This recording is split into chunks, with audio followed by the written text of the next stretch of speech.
אוקיי, היי אלי. אז עכשיו זה האמצע של המנסרי. שמים אותו למעלה, למעלה, למעלה. קצת נשענים אחורה. ואז מאחורה, אני עושה איקס. אני לוקחת אחד למעלה פה, אחד למעלה פה. עכשיו יש לי את זה. אוקיי? מושכים קצת את זה. זה צריך להיות די חזק. עכשיו אני אביא את אביתר ותראי איך להכניס את אביתר.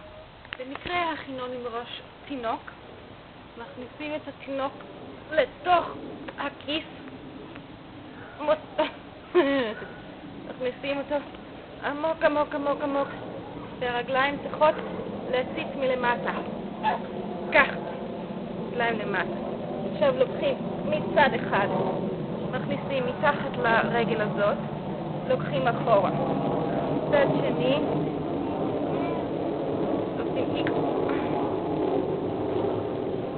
מכניסים מתחת לרגל הזאת, מביאים אחורה.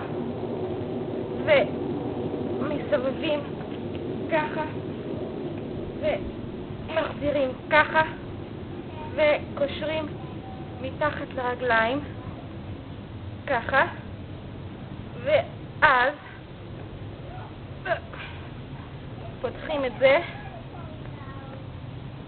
ואז פותחים פה, ופותחים פה, ואם זה תינוק קטן, הוא יכול שיהיה לו ככה בשביל הראש, ופה למטה קושרים חזק,